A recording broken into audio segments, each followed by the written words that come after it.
Welcome to Frenchy Tales. Make your learning journey fun and exciting with engaging stories. Bonjour à tous. Avant de commencer, veuillez activer la fonction de traduction afin d'améliorer votre compréhension du texte. L'histoire de Cléopâtre, la dernière reine d'Égypte. Bonjour mes amis. Aujourd'hui, je veux vous raconter l'incroyable histoire de Cléopâtre, la dernière reine de l'Égypte antique. Ce n'est pas juste une leçon d'histoire, c'est un voyage dans le passé, rempli de drames, de pouvoir, d'amour et d'ambition. Cléopâtre était l'une des femmes les plus célèbres de l'histoire, et sa vie était aussi passionnante qu'un film. Alors, installez-vous confortablement, détendez-vous et profitez de cette histoire fascinante. C'est aussi excellent pour votre pratique du français et je vous promets que vous allez adorer chaque instant. La jeunesse de Cléopâtre.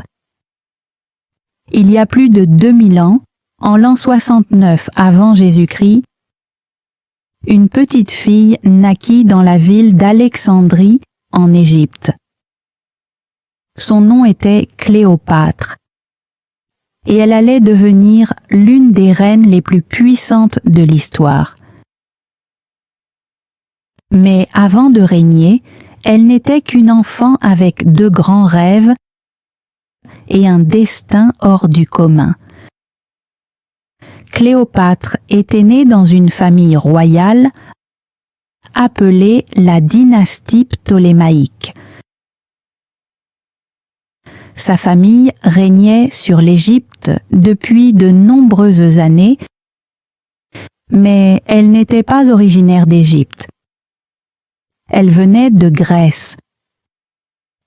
L'ancêtre de Cléopâtre, Ptolémée Ier, était l'un des généraux d'Alexandre le Grand. Après la mort d'Alexandre, Ptolémée devint roi d'Égypte. C'est pourquoi la famille de Cléopâtre était à la fois grecque et égyptienne. Ce mélange de cultures façonna sa personnalité et la manière dont elle gouverna plus tard. Son père était le roi Ptolémée XII et sa mère était peut-être Cléopâtre V. Mais les historiens ne sont pas totalement sûrs. Cléopâtre grandit dans un magnifique palais entouré de luxe. Elle avait des serviteurs, de beaux vêtements et la meilleure éducation. Cependant, faire partie d'une famille royale n'était pas facile. Le danger était partout. Les membres de la famille se battaient souvent pour le pouvoir et parfois ils s'entretuaient pour devenir roi ou reine. Cléopâtre comprit vite que la confiance était rare à la cour royale. Dès son plus jeune âge, Cléopâtre comprit que le savoir était une forme de pouvoir. À son époque, la plupart des femmes ne recevaient pas une bonne éducation. Mais Cléopâtre était différente. Elle adorait apprendre et étudia de nombreux sujets. Elle apprit le grec, le latin, l'égyptien et même l'hébreu. On dit qu'elle parlait couramment au moins 7 langues. C'était très rare et cela la rendait unique. Sa capacité à parler différentes langues lui permettait de communiquer directement avec beaucoup de ses sujets, ce que d'autres dirigeants ne pouvaient pas faire. Cléopâtre était aussi curieuse de tout. Elle étudiait les sciences, les mathématiques, la littérature et la politique. Elle voulait être plus qu'une reine portant une couronne. Elle voulait être une souveraine sage et forte. Elle lisait des livres sur les grands dirigeants, les stratégies militaires et la philosophie. Elle étudia même la médecine, car elle pensait qu'un dirigeant devait savoir comment soigner son peuple. Mais Cléopâtre avait un autre don spécial, son charme. Elle était intelligente, confiante et possédait une voix magnifique qui captivait ceux qui l'écoutaient.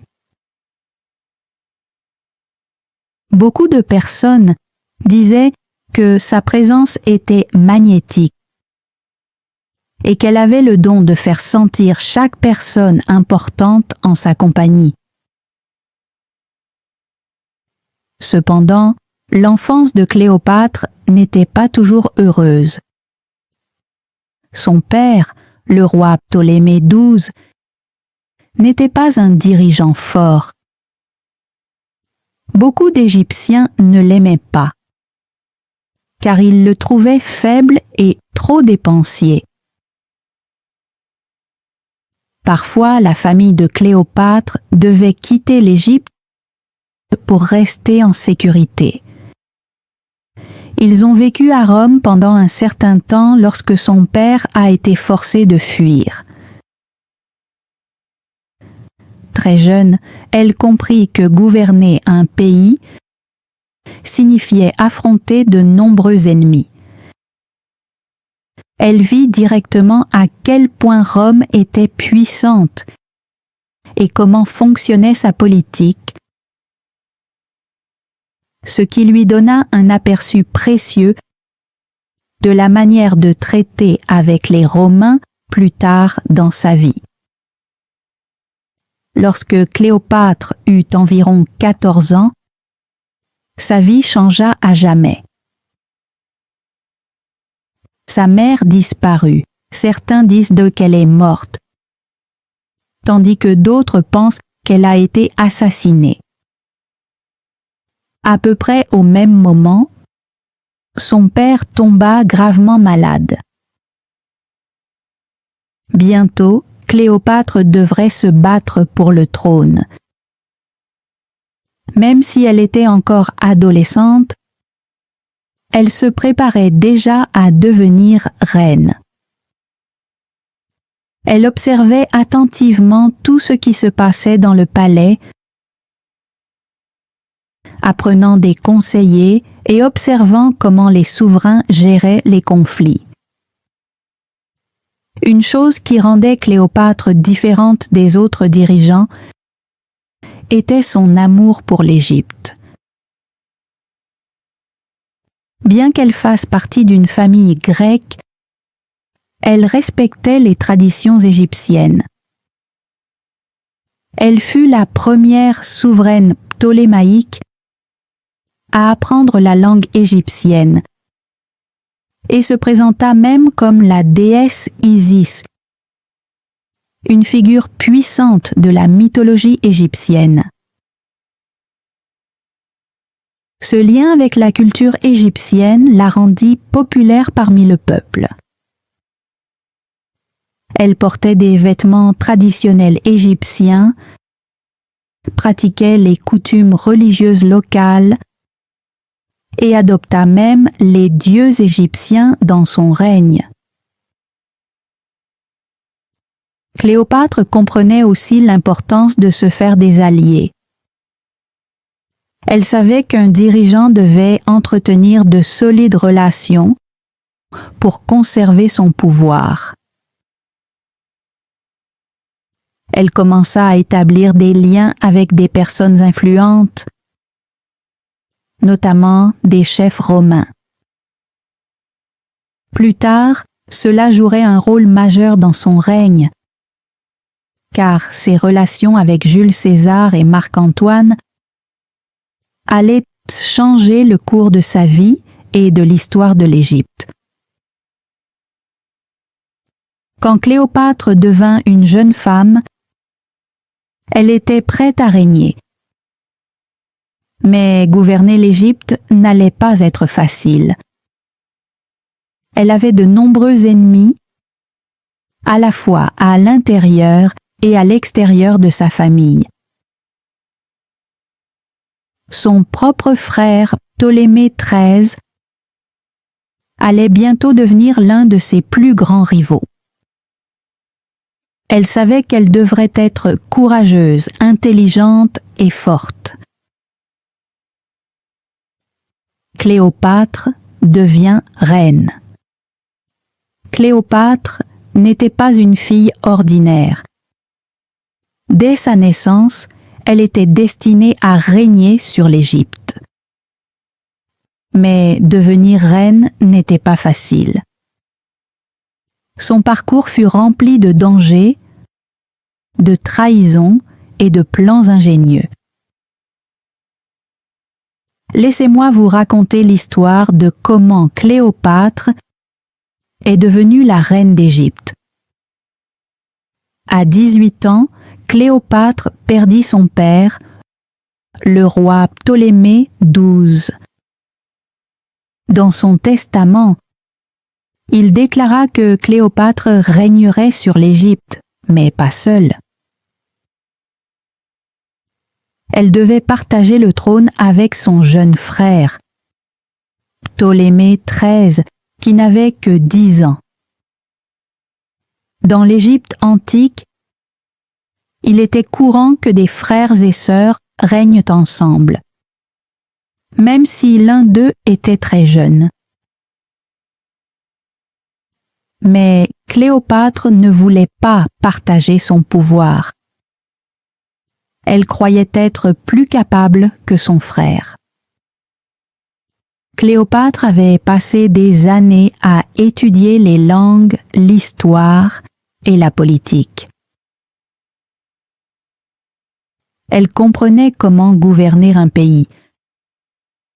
Son frère, en revanche, n'était qu'un enfant sans aucune expérience. Cléopâtre savait que si elle voulait gouverner l'Égypte correctement, elle devait prendre le contrôle. Au début, Cléopâtre essaya de travailler avec son frère. Mais bientôt, ses conseillers commencèrent à conspirer contre elle. Ses conseillers n'aimaient pas l'idée qu'une femme forte et intelligente règne sur l'Égypte. Ils voulaient que Ptolémée XIII ait tout le pouvoir, car il était plus facile à manipuler. La vie de Cléopâtre devint très dangereuse. Les conseillers montèrent son frère contre elle, et elle fut forcée de fuir le palais royal. Elle dut s'échapper dans le désert avec seulement quelques fidèles. Imaginez cela, Cléopâtre, la reine légitime, errant dans le désert chaud et aride sans aucun refuge. Elle n'avait ni maison, ni armée, ni trône. Mais Cléopâtre n'était pas du genre à abandonner facilement. Pendant son exil, Cléopâtre commença à élaborer un plan. Elle savait qu'elle ne pouvait pas reprendre son trône seule. Elle avait besoin d'aide et elle devait agir vite. À cette époque, un puissant général romain nommé Jules César arriva en Égypte. César était l'un des hommes les plus célèbres et influents du monde. Cléopâtre y vit une opportunité. Elle décida qu'elle devait rencontrer César. Mais il y avait un gros problème. Elle ne pouvait pas simplement entrer dans le palais. ses ennemis l'arrêteraient avant même qu'elle ne puisse approcher César.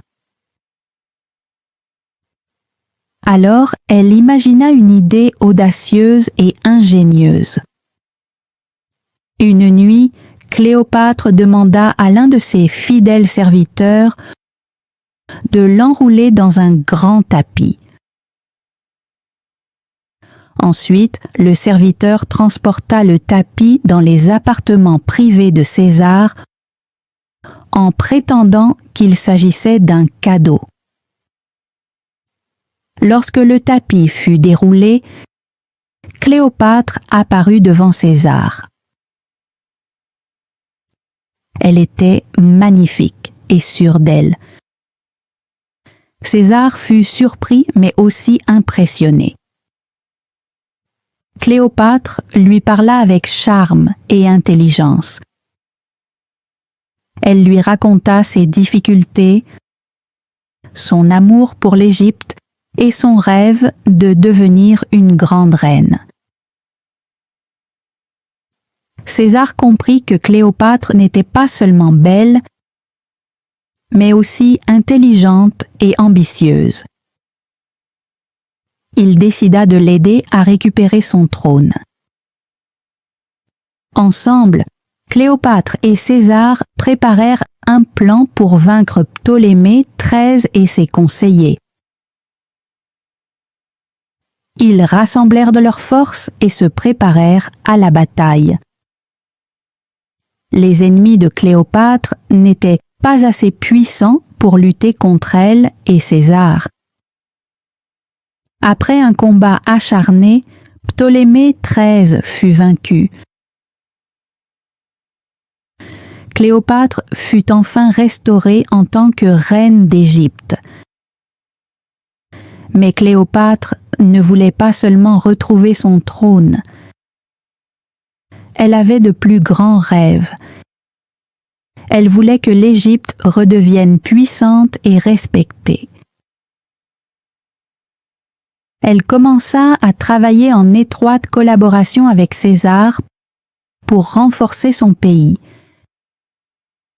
Elle introduisit de nouvelles lois, améliora le commerce et construisit une relation solide entre l'Égypte et Rome. Cléopâtre et Jules César.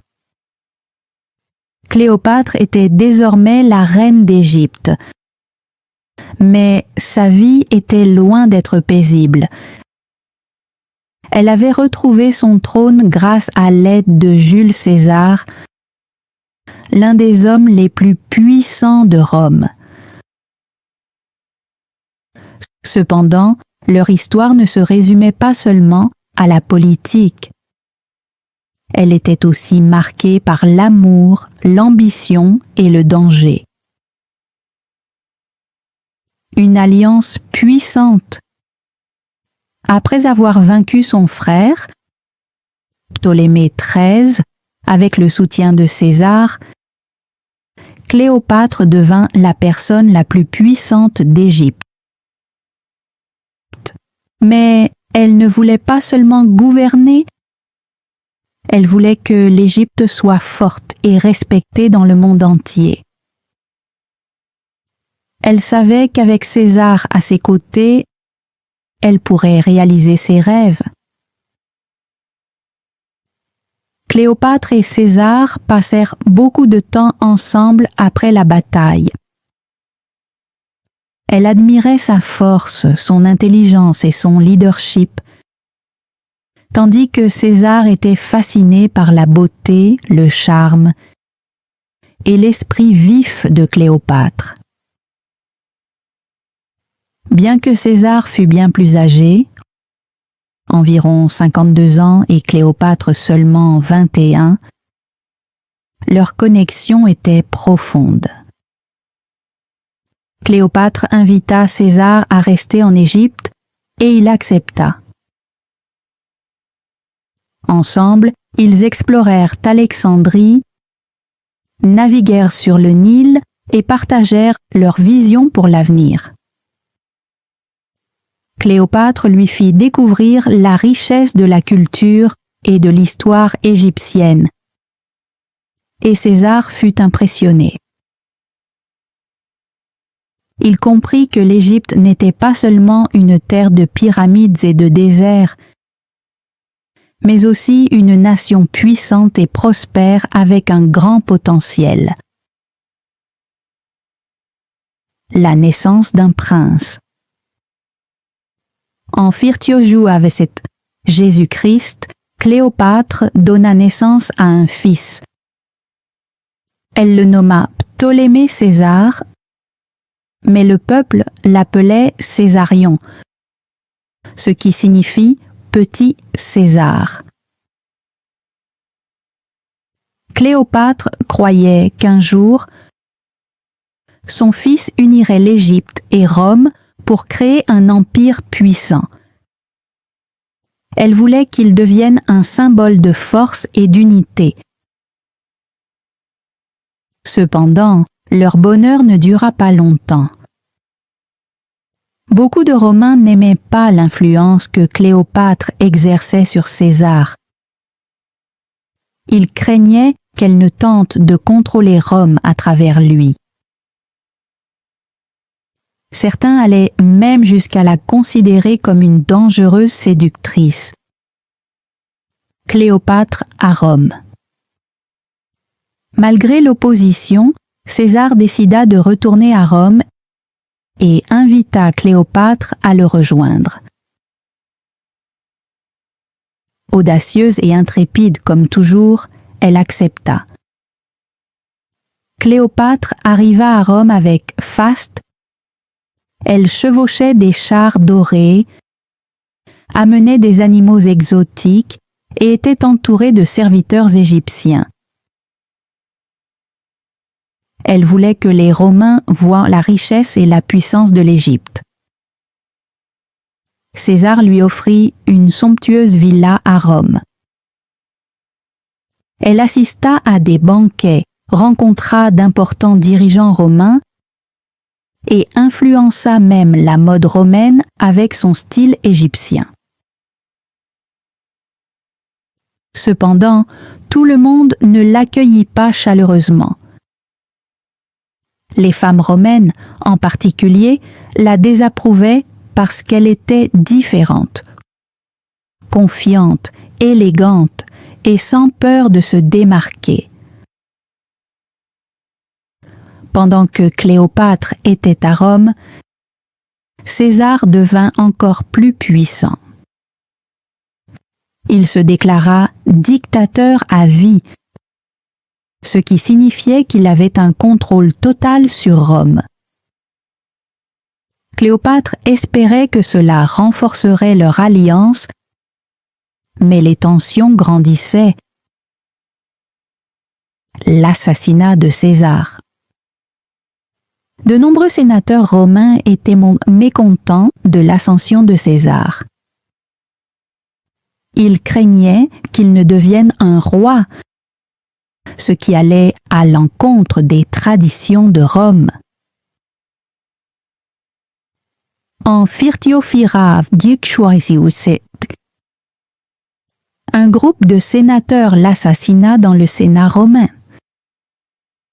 Ils le poignardèrent plusieurs fois et sa mort choqua le monde entier. Cléopâtre fut anéantie. Elle venait de perdre son plus grand allié et le père de son fils. Sans César, elle n'était plus en sécurité à Rome. Beaucoup la considéraient comme une menace et elle devait agir rapidement. Elle rassembla ses serviteurs, son fils et tous ses trésors, puis s'enfuit précipitamment vers l'Égypte. Retour en Égypte. De retour en Égypte, Cléopâtre était déterminée à rester forte. Elle était attristée par la mort de César, mais elle ne laissa pas cette douleur l'affaiblir. Elle continua à gouverner avec sagesse et courage, renforçant son armée, améliorant l'économie et se préparant aux défis à venir. Elle se concentra également sur la protection de son fils, Césarion. Elle voulait qu'il devienne un dirigeant fort, capable de réaliser un jour son rêve d'unir l'Égypte et Rome. Elle lui enseigna la politique, la stratégie et les responsabilités d'un souverain. Cependant, Cléopâtre savait que l'Égypte était toujours en danger. Rome restait l'empire le plus puissant du monde et l'Égypte avait besoin d'un allié solide. Elle commença alors à chercher de nouveaux moyens de sécuriser son pays et son trône. Cléopâtre et Marc-Antoine. Après la mort de Jules César, la vie de Cléopâtre prit un nouveau tournant dramatique. Rome était en plein chaos. Des hommes puissants se disputant le contrôle de l'empire. Parmi eux se trouvaient Marc-Antoine, Octave, le fils adoptif de César, et Lépide. Ensemble, ils formèrent le second triumvirat pour gouverner Rome. Mais la méfiance régnait entre eux. Marc-Antoine était un soldat courageux et puissant. Il était aussi charmant, confiant et admiré par beaucoup. Bien qu'il ait entendu parler de Cléopâtre, l'intelligente et magnifique reine d'Égypte, ils ne s'étaient jamais rencontrés. À cette époque, Antoine souhaitait obtenir le soutien de l'Égypte, un pays riche et influent. De son côté, Cléopâtre voulait protéger l'Égypte contre l'influence grandissante de Rome. Elle savait qu'une alliance avec Antoine pouvait l'aider à atteindre cet objectif. Un jour, Marc-Antoine envoya un message à Cléopâtre. Il lui demanda de le rencontrer à Tarse, une ville située dans l'actuelle Turquie, afin de discuter d'une alliance. Cléopâtre vit cette invitation comme une opportunité de l'impressionner. Alors, elle prépara une entrée spectaculaire. Au lieu d'arriver comme une reine ordinaire, Cléopâtre fit une arrivée grandiose. Elle navigua jusqu'à Tarse sur un navire doré, aux rames d'argent et aux voiles pourpres. Elle était habillée en déesse Aphrodite, la déesse de l'amour et de la beauté, entourée de serviteurs déguisés en dieux et déesses. L'air était empli du doux parfum des fleurs et des encens. Lorsque Marc-Antoine vit Cléopâtre, il fut émerveillé. Elle était intelligente, confiante et d'une beauté saisissante. Son charme et son esprit captivèrent Antoine, qui ne pouvait détacher son regard d'elle. Cette rencontre marqua le début de leur relation passionnée. Cléopâtre invita Antoine à venir en Égypte, et il accepta. À Alexandrie, ils passèrent du temps ensemble à profiter de banquets somptueux, de fêtes et de jeux. Cléopâtre fit découvrir à Antoine les merveilles de l'Égypte. Sa culture riche, ses grands palais et ses temples majestueux. Ils riaient, partageaient leurs histoires et faisaient des projets pour l'avenir. Antoine tomba profondément amoureux de Cléopâtre, et elle l'aimait aussi. Ensemble, ils rêvaient de créer un grand empire qui unirait Rome et l'Égypte. Cléopâtre croyait qu'avec la puissance d'Antoine, elle pourrait protéger l'Égypte et la rendre plus forte que jamais. Cependant, leur relation n'était pas seulement une histoire d'amour. Elle était aussi une alliance politique. Antoine avait besoin des richesses et des ressources de Cléopâtre pour soutenir ses campagnes militaires, tandis que Cléopâtre comptait sur l'influence d'Antoine pour assurer l'avenir de l'Égypte. Ils savaient, tous deux, qu'ils étaient plus forts ensemble. Alors que leur amour grandissait, ils eurent 3 enfants. Un fils nommé Alexandre Hélios, une fille nommée Cléopâtre Sélénée et un autre fils nommé Ptolémée Philadelphe. Cléopâtre était fière de sa famille et croyait que ses enfants régneraient un jour sur un grand empire.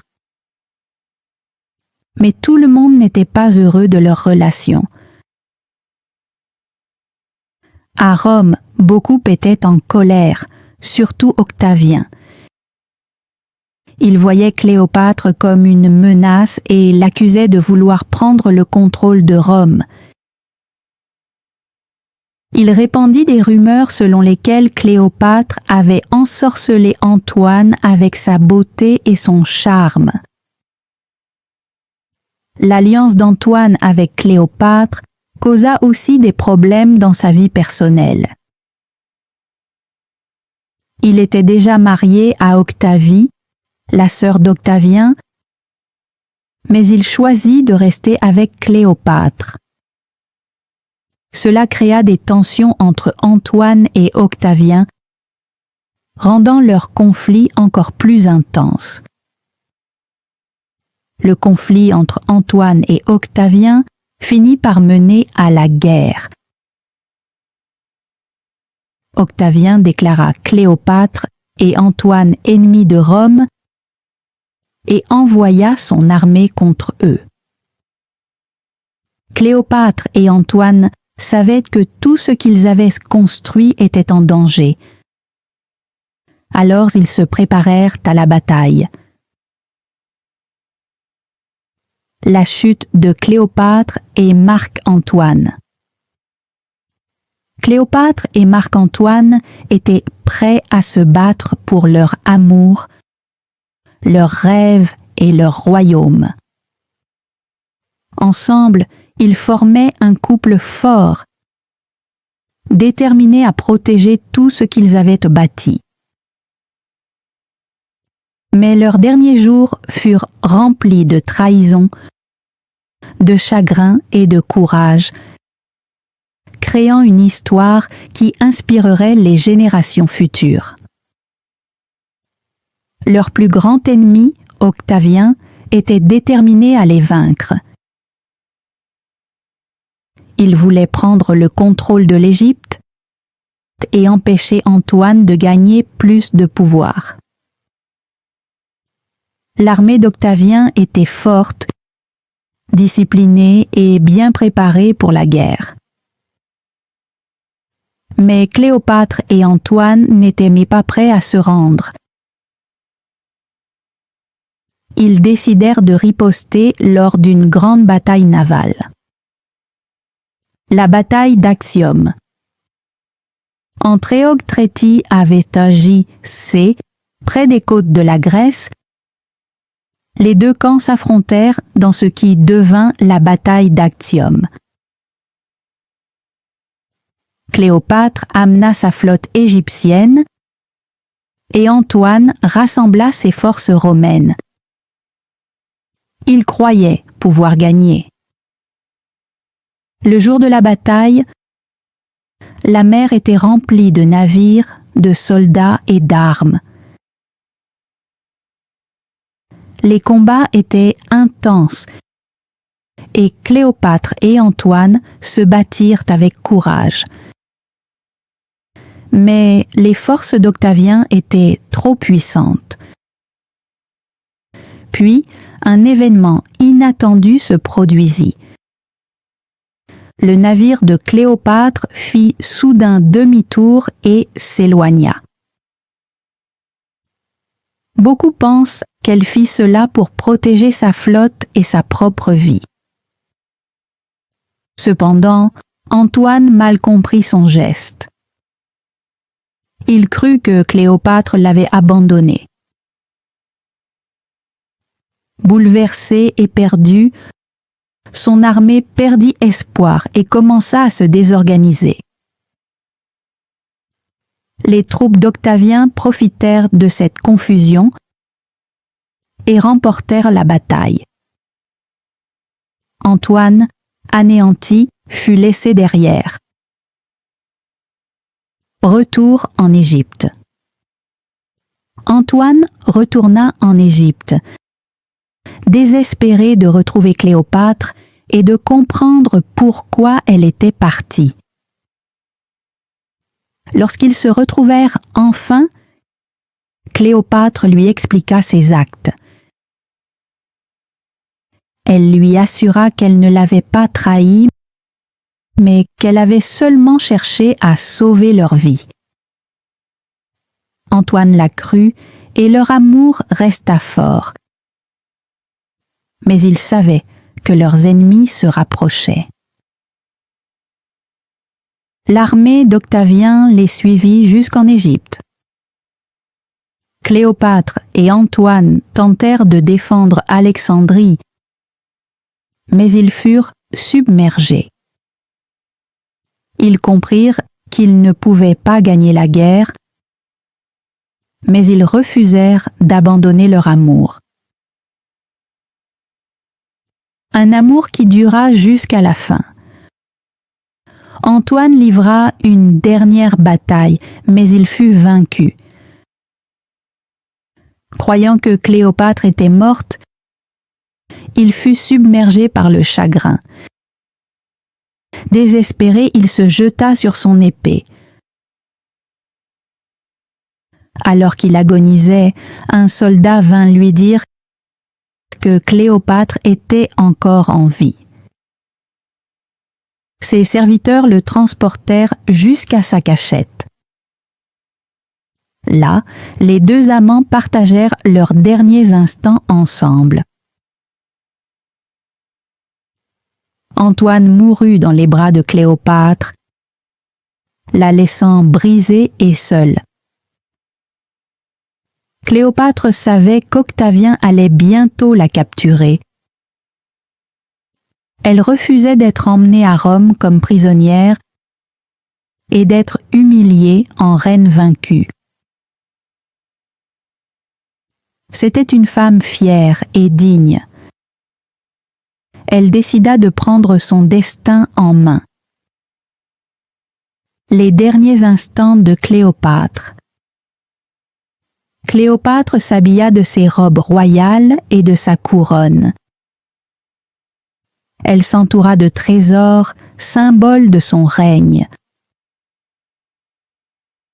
Selon la légende, elle fit apporter un serpent venimeux, un aspic. Elle laissa le serpent la mordre, mettant fin à sa vie selon ses propres termes. Quand Octavien arriva, il trouva Cléopâtre morte, allongée paisiblement dans sa chambre royale. Il fut choqué, mais aussi impressionné par son courage. Avec la mort de Cléopâtre, l'Égypte perdit son indépendance. Octavien prit le pouvoir et l'Égypte devint une province de l'Empire romain. L'héritage de Cléopâtre. Bien que la vie de Cléopâtre se soit terminée tragiquement, son histoire ne s'est jamais effacée. Elle est devenue une légende, admirée pour son intelligence, son courage et sa détermination. Elle était bien plus qu'une reine. Elle était un symbole de force, de résilience et de bravoure. L'histoire de Cléopâtre nous enseigne que, même dans les moments difficiles, nous devons rester forts et défendre nos convictions. Elle n'a jamais renoncé à ses rêves ni à son pays.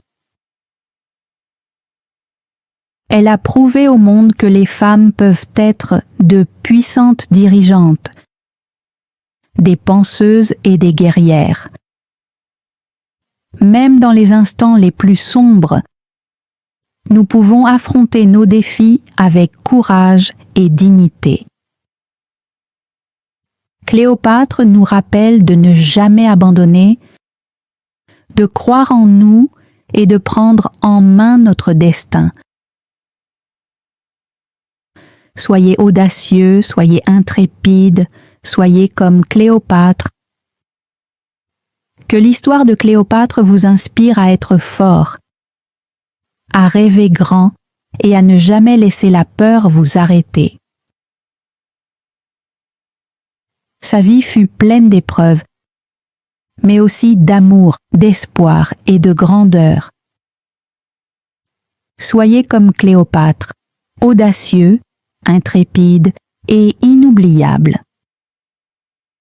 N'est-ce pas l'une des histoires les plus inspirantes de l'histoire? Que sa vie vous rappelle que, peu importe la difficulté des épreuves, vous avez le pouvoir de les surmonter et de façonner votre propre destin. Thanks for joining Frenchy Tales. Don't forget to like, subscribe, and keep learning through stories. See you next time.